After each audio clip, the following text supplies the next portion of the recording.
Hello and welcome to Jill Cameron Creations. Today we're going to be using some products from the March kit from the Hedgehog Hollow and Distress Oxide inks actually. And we're going to be making a rainbow background with them. And I'm also going to share with you a quick secret of how I keep stamps in the place that I want them.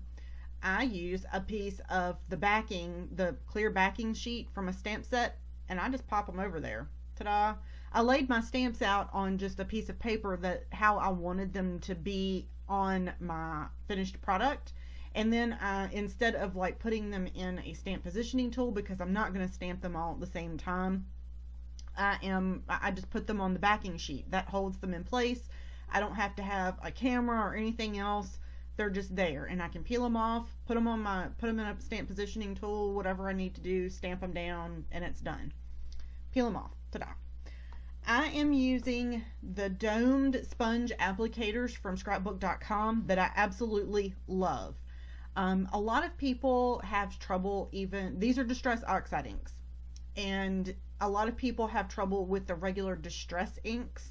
These applicators actually made me fall in love with my Distress inks again when it comes to blending. However, I wanted a softer look that the Distress Oxide inks give me, is that soft velvety looking finish, and where the Distress inks are more bold, but I wanted that soft velvety looking finish, so that's why I went with the Distress Oxide inks.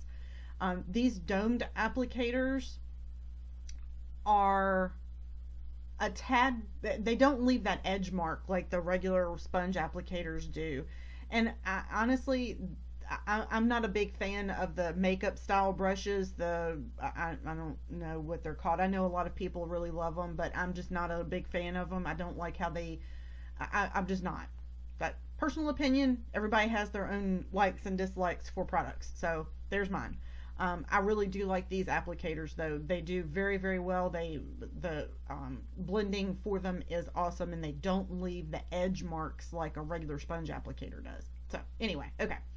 So I'm putting the Distress Oxide inks in rainbow order. I am using Candied Apple. I'm pulling my list out here because I'll never remember all of these. Carved Pumpkin, Squeezed Lemonade, Twisted Citron, Peacock Feathers, and Wilted Violet.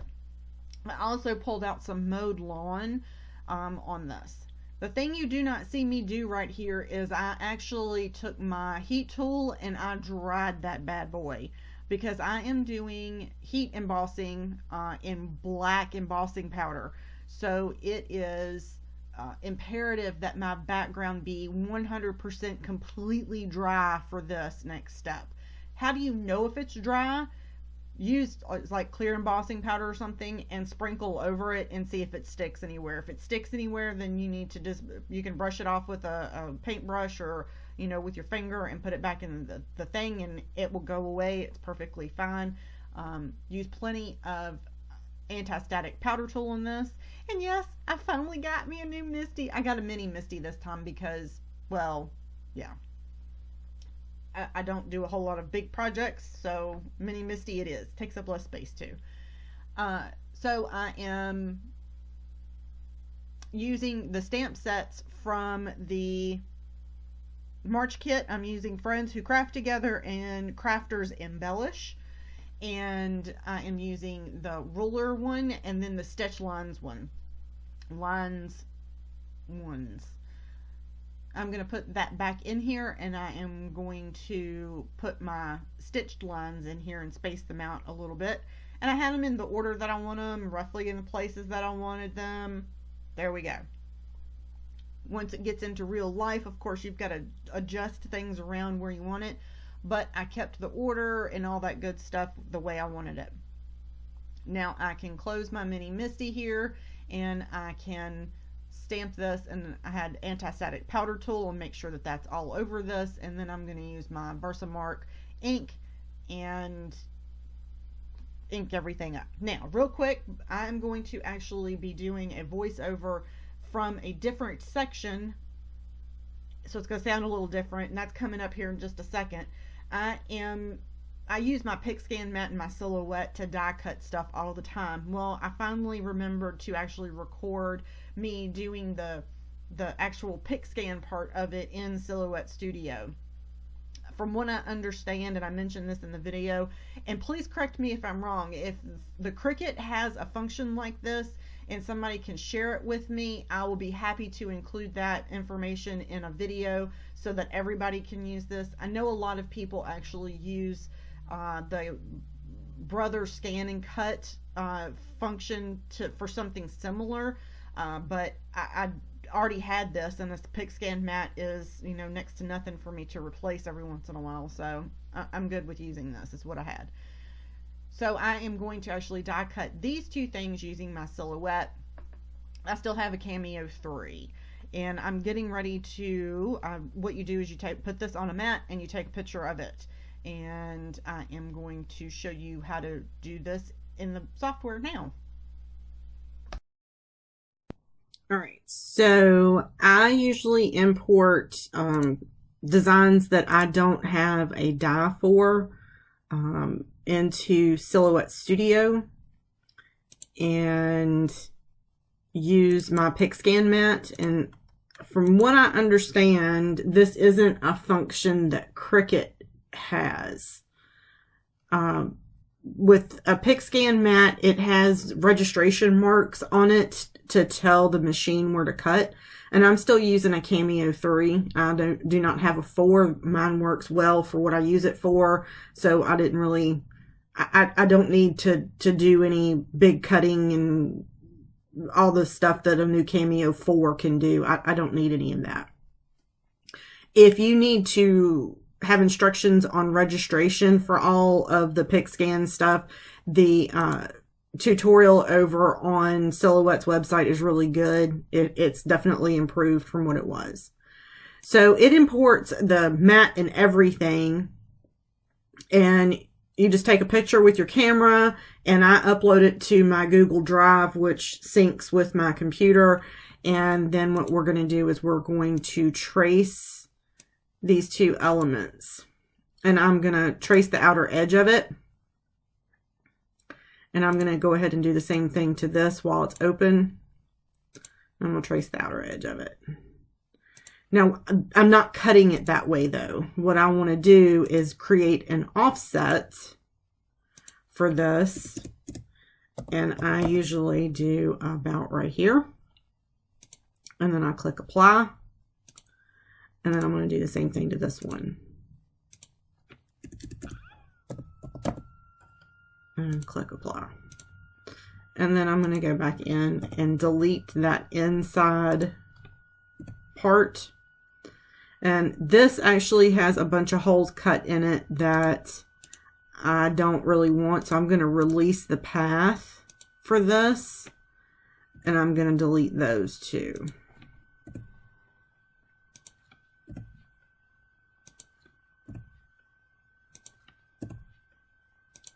And that will allow me to just cut out these individual elements on my pick scan mat. And I'm going to hit send. And this is going to be on heavyweight 80-pound paper. I'm going to do 2 passes, and I'm also going to select overcut. And what overcut does, I actually have a tutorial over on my website on Jill Cameron Creations to talk about what overcut does, but it picks up the blade and turns it instead of leaving the blade in the paper and turning it. So you get better, crisper cuts this way. So now I'm just going to send this over here to my machine that's sitting over on my craft table, and then we'll color this up and finish our card.